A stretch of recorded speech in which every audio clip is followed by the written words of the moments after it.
Olá, bom dia. De acordo com o último relatório do Ministério da Saúde, o São Luís está numa situação nem um pouco confortável com relação ao registro de novos casos de AIDS. A gente ocupa a terceira posição entre as capitais, depois apenas de Porto Alegre e Florianópolis. Mas que fatores levaram a esse resultado? O que está sendo feito a partir de agora? É sobre isso que nós vamos conversar no programa de hoje. E quem vai nos dar todas essas informações é o Wendel Alencar, que é o coordenador municipal de prevenção e controle das DST-AIDS. Bom dia. Bom dia, muito obrigado pela oportunidade. Seja bem-vindo. A gente está nessa situação assim bem, vamos dizer, um pouquinho desconfortável, né? Isso. Terceira capital no Brasil inteiro. Vocês conseguem detectar os fatores que levaram a gente a essa posição? Então, nós estamos seguindo com duas linhas de constatação, né? Então, uma é muito importante porque é do ponto de vista da organização da vigilância em saúde em todas as redes de atenção. O teste ele é um insumo de vigilância, o objetivo dele, o teste rápido é um insumo de vigilância, o objetivo dele é de visualizar uma epidemia e nós saímos de pouco menos de 10 unidades em 2013 que testavam e hoje são 72. Ótimo. Né? Então, quanto mais a oferta do teste, mais a gente visualiza essa epidemia. E para as áreas descobertas pela atenção básica no município de São Luís, a gente tem uma equipe que vai até as comunidades, né? Que é o CTA na rua. E a Secretaria tem toda uma estrutura de ações sociais que vai até as comunidades, ofertando várias ações em saúde, uma delas o teste. Então, isso faz com que a gente visualize a epidemia. Quando a gente faz os recortes epidemiológicos, a gente observa que esta gestante ela está dentro de uma faixa etária até os 29 anos, que é justamente a faixa etária que mais vem crescendo quanto incidência, né, no país inteiro. E a gente fica também um pouco feliz por estar identificando, porque evita a transmissão para a criança. Né? Entendi. Você falou aí que o aumento vamos dizer, desses instrumentos de verificação pode ter levado a essa visualização maior dos números de casos. Quer dizer, ele não implica necessariamente num crescimento do registro, mas de uma visualização do que às vezes não estava sendo registrado mesmo existindo. Isso, agora há de se frisar que é uma epidemia que ainda vem aumentando no país inteiro, né? A exemplo da sífilis, que é uma IST milenar e que tem cura, né? Mas e que mesmo assim vem aumentando, né? Teve um período que estava controlado e vem aumentando. Então, esses fatores é do ponto de vista da vigilância. Do ponto de vista social, a gente fica bem preocupado com o aumento das vulnerabilidades, né? Então, se eu tenho um aumento de gravidez na adolescência, se eu tenho um aumento de iniciação sexual precoce, né? Então, eu estou correndo um risco muito grande de fazer tudo isso sem uma informação educativa e isso me coloca numa situação de vulnerabilidade à infecção de algum IST, como no caso o HIV. É verdade. Mas assim, a gente vê que todos os anos, de vez em quando, algumas vezes durante o ano, são feitas muitas campanhas de conscientização. A gente tem todo um trabalho na divulgação dessas informações. Então, a gente pode dizer que com o avanço dessas doenças, essas campanhas elas não estão dando os resultados esperados? Pronto, isso a gente vai precisar mensurar, né? E aí vai ser preciso que o Ministério da Saúde, em parceria com as universidades públicas, possam estar retomando a pauta, que é a pesquisa de comportamento, que é o que chama de PECAP, né? Para a gente analisar melhor este comportamento humano das sexualidades, inclusive, para a gente poder mensurar. Porque antes a gente tinha a propaganda na televisão e no rádio. Hoje todas elas estão na internet. Então, o nosso desafio quanto educador aumentou, porque eu preciso sensibilizar o outro a dar um clique naquela pauta. Né? E geralmente quando diferente da aberta, né? Da aberta, tá que eu estou na sala e vejo a Entendi. propaganda, que eu estou com o rádio ligado e escuto a mensagem. Então, com a internet, a gente tem um acesso mais rápido e mais fácil com a informação, mas eu preciso clicar naquela pauta. E tem que ver também a questão da cobertura da internet, não é todo mundo que tem acesso à internet. Isso. Você fala como se fosse uma coisa muito fácil, mas não é bem assim. Não é bem assim. Na própria capital, a gente tem bairros na zona rural que a internet é muito ruim. carnaval está bem aí, está chegando. Esse é um período muito complicado, vamos dizer, para disseminação de infecções desse tipo. Isso é uma preocupação mesmo para vocês? É uma preocupação. A gente já está na rua trabalhando a prevenção no pré-carnaval, né? Os postos de saúde já intensificaram as ações de prevenção. A gente está com um estoque importante de preservativo, né? A gente fez todo um planejamento, então tem bastante preservativo e gel lubrificante. Tem também bastante teste rápido para toda a população e até aqui não faltou ainda, também, graças a Deus, não faltou a medicação para profilaxia pós-exposição. Caso alguém tenha alguma exposição sem preservativo, a gente tem as 4 unidades mistas e os 2 socorrinhos 24 horas com o protocolo instituído, né, caso alguém precise. Com relação ao teste rápido, ele ao mesmo tempo que é muito bom, ele dá um certo medo, vamos dizer assim. As pessoas procuram, as pessoas têm coragem de enfrentar o resultado logo assim. Você fez aqui, o resultado está bem aqui. Se a gente tiver num festejo junino na Maria Aragão, colocar o teste, o pessoal faz fila. É mesmo? Pensei que dava um certo receio, ainda não, né? Então, a gente conseguiu trabalhar com a população essa mudança de comportamento para que elas buscassem o teste, né? Elas hoje entendem que se identificar algo precocemente, vão tratar. Se for sífilis, vai tratar e vai curar. Se for hepatite B, vai tratar. Se for hepatite C, vai curar. E HIV vai tratar. Então, mas as pessoas enfrentam o resultado assim, porque eu lembro que antes o resultado do teste de AIDS era quase uma sentença de morte, né? As pessoas faziam, depois não queriam buscar, aquela coisa toda. Hoje não tem mais isso, né? Então, ainda há um medo muito grande, porque a pior infecção não é a do HIV, é a do social. Então, devido ao preconceito e os estigmas, as pessoas têm ainda algum receio, mas bem menos. Hoje elas estão com atitude, praticando uma atitude maior na busca pelo teste. Ótimo. Mas mesmo assim, quando chega esses festejos de aglomeração maior, por exemplo, para nós o Carnaval e o São João, que é mais intenso até, o trabalho de vocês fica diferenciado do resto do ano, né? Fica, a gente acaba intensificando, né, as ações na rua, né, que é o que a gente chama de ações de campo, de prevenção em bares, em prostíbulos, em casas de festas, né, e junto a grupos folclóricos. Então há uma intensificação. Porém, a gente aqui colocou a organização das vigilâncias em saúde e das estratégias de prevenção. E aí no campo das vulnerabilidades é que a gente precisa do apoio de todas as outras pastas governamentais e de todos os atores sociais. Porque aí não adianta apenas a pasta responsável, né, estar trabalhando. No caso da saúde, todo mundo discutir a temática. Então, assim, se eu estou numa empresa de manhã e de tarde trabalhando e à noite eu estou estudando, eu não vou ter tempo para estar trabalhando comigo a promoção e a prevenção, né, de várias doenças. Então é preciso que as empresas discutam as pautas conforme as épocas, né? É preciso que comunidades discutam, igrejas, terreiros, escolas. Isso já está acontecendo? Já acontece? Como é que é trabalhado? Isso acontece conforme as datas, né, alusivas, Carnaval, São João, Dia Mundial. Mas é importante que a gente tenha essa agenda para discutir saúde. A saúde, ela impacta na produção, inclusive, de um país, né? Então é importante que todos os setores públicos e privados possam ter atenção à saúde, né? Entendi. Ok, nós vamos fazer um rápido intervalinho aqui, vamos tomar um cafezinho e a gente volta para continuar conversando. É só um minuto, eu volto já já.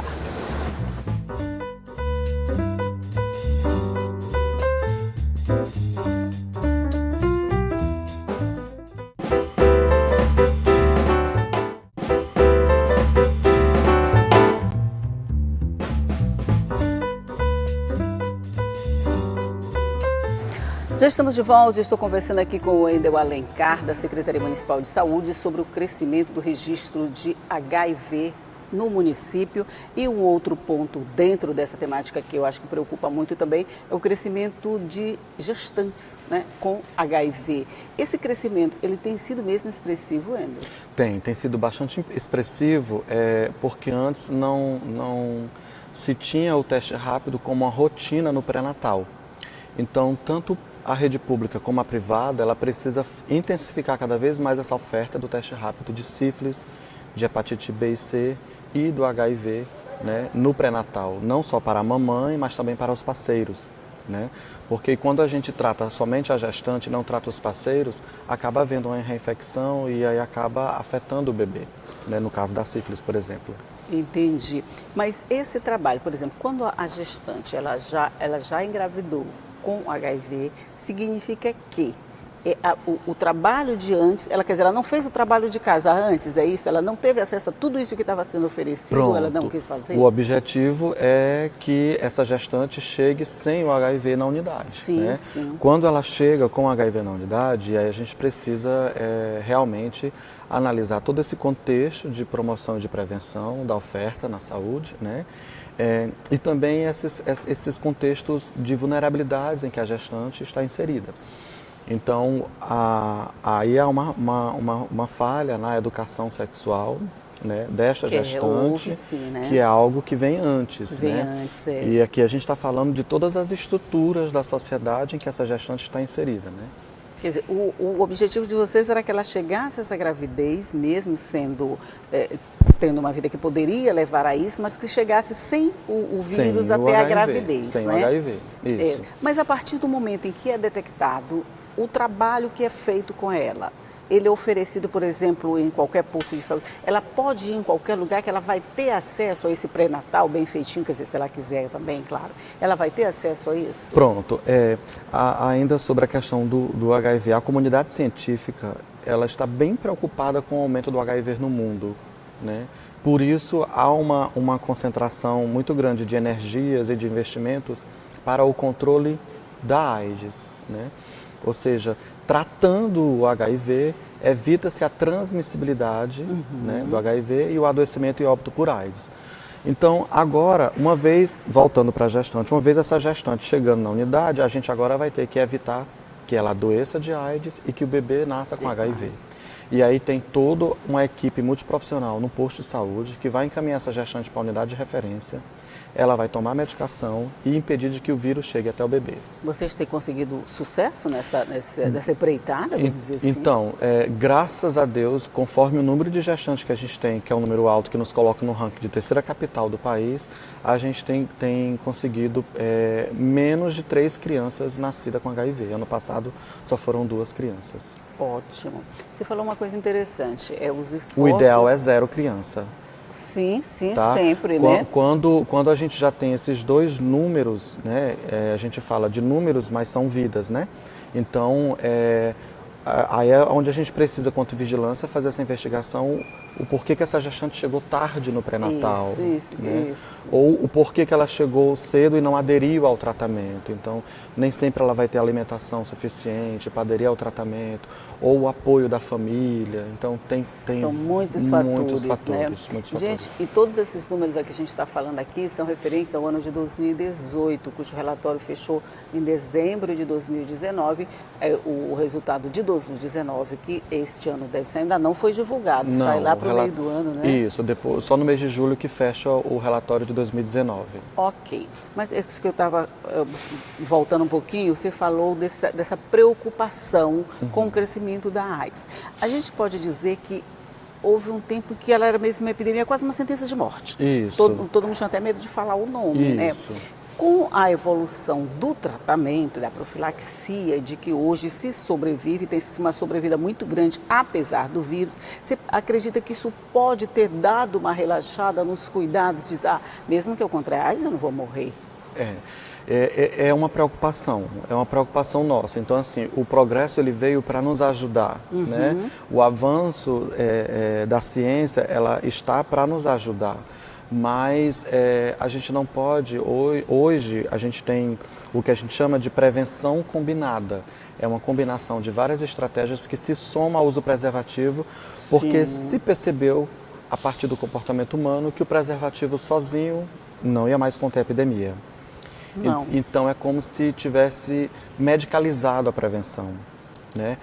Foi preciso inserir o medicamento como estratégia de prevenção, o teste como estratégia de prevenção, né? E a própria imunização como estratégia de redução de riscos. Então a hepatite B tem uma potencialidade de 20 vezes maior de ser transmitida no sexo oral desprotegido do que o HIV. Então, para a hepatite B tem a vacina, né? Quer dizer, a gente não deve ficar só de olho no HIV, tem muitas outras coisas que estão junto e que podem vir da mesma forma. Exato, e aí uma infecção é porta aberta para outra, isso, né? Exatamente. E aí por isso o Ministério da Saúde hoje trabalha na perspectiva da prevenção combinada, né? Para que a gente possa não só focar no preservativo, mas em outras possibilidades. E aí isso que você traz é uma preocupação de fato nossa, fazer com que isso não seja banalizado. Isso, né? Não se pode banalizar isso de jeito nenhum. É importante dizer para a população que a AIDS ainda mata, né? E que ainda temos órfãos, né, da AIDS, e essas crianças estão vivendo em situações que não são fáceis, porque viver sem os pais, por conta, né, de perder tão cedo, não é fácil para elas, isso causa um trauma.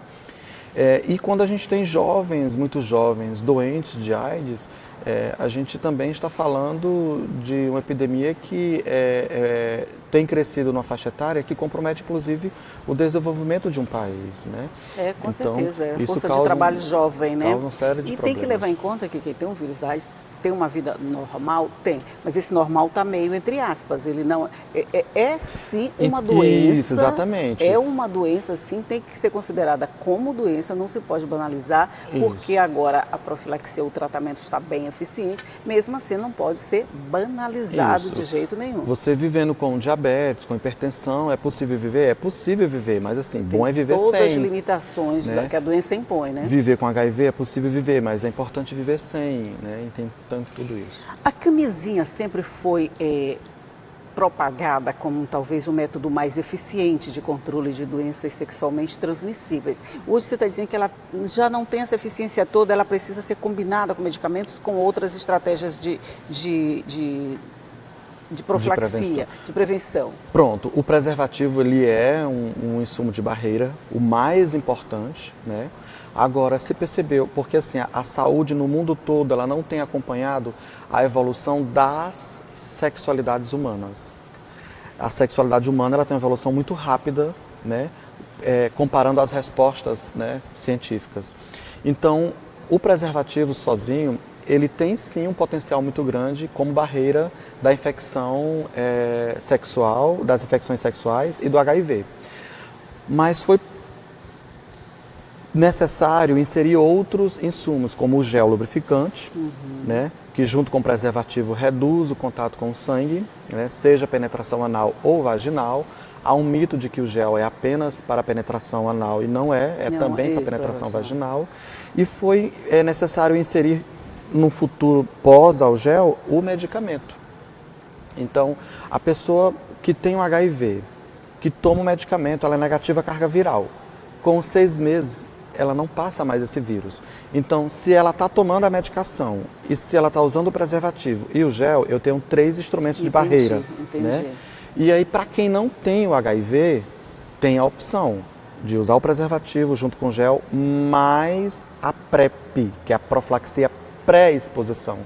Então, se eu uso o preservativo de segunda a sexta, um exemplo, e final de semana eu fui para o pré-carnaval e esqueci o preservativo... Ave Maria, usar o preservativo de segunda a sexta, um exemplo, vai para o final de semana... Né? E aí eu esqueci o preservativo no final de semana porque estava alcoolizado ou sobre o uso do álcool, então eu já estava tomando a PrEP, eu já estava protegido então para o HIV, não para as outras STs, mas para o HIV. Entendi, quer dizer, nem você deu uma relaxada, uma esquecida em um desses instrumentos, tem o outro que está servindo de suporte para essa mesma situação. Isso mesmo. Então, carnaval seguro é sempre carnaval com prevenção, com camisinha, combinada, com gel lubrificante, com PrEP, com tudo que a gente tem direito para se livrar de doenças. E aí a gente não está chamando a atenção só para o HIV, gente. Todas as outras doenças que vêm juntos são tão fatais quanto o HIV. Então, todo cuidado é pouco. Isso mesmo. Álcool é bom, diversão é bom, tudo é bom, mas a saúde é muito melhor, Muito né? melhor. Sobre o álcool... numa determinada situação, numa oficina de redução de danos para usuários de álcool e outras drogas, eu lembro de uma fala de uma médica que estava nos ajudando na oficina. Ela disse: não é o álcool e a droga que tem que curtir você, é você que tem que curtir o álcool e a droga. Então, para você que usa, né, é preciso entender que é você que tem que curtir. Então, isso a gente chama de redução de danos. É se alimentar o dia todo, já que vai para a balada à noite. Isso evita o coma alcoólico, né? E evita eu esquecer do preservativo. Ok, gente, eu falei que o álcool é bom, foi besteira que eu falei. Eu quis dizer que a diversão, a bebida, ela pode ser uma aliada da diversão, ela só não pode se tornar o mal dentro dessa diversão. Nesse sentido que eu falei que o álcool é bom. Estou fazendo apologia do álcool, pelo amor de Deus. O Wendel Alencar, muito, muito obrigado por sua participação no nosso programa. Nós e por é que todos agradecemos. esses esclarecimentos. E aí a gente, embora a gente esteja nesse ranking de terceira capital com HIV entre gestantes, a gente também está comemorando algumas coisas de 2013 para cá. São Luís foi uma das... O Ministério da Saúde escolheu 9 capitais para um projeto da OPAS, né, que é um projeto muito importante de CTAs, onde esse projeto vai tirar uma experiência para as novas diretrizes no CTA no Brasil e na América Latina. Ótimo, já achamos um assunto para a próxima entrevista. Então, pronto, já temos o que comemorar. De todo um trabalho que vem sendo executado a gente não tem só coisas, vamos dizer assim, meio negativas para falar, não. Temos a gente muitas tem experiências coisas... importantes. Ótimo. Muito obrigado mais uma vez. Bom dia para você. Bom dia para você aí que está do outro lado, que está nos assistindo e já sabe agora todos os cuidados que tem que tomar, já sabe que só a camisinha não está funcionando. Faça tudo direitinho que a gente vai ter um carnaval tranquilo. Não é só carnaval não, vale para o ano inteiro, tá? Mas essa conversa toda está lá à sua disposição no nosso site. Você acessa depois a hora que você quiser para ver ou rever. E todo dia eu te espero aqui, 8h30 da manhã. Combinado? Tchau.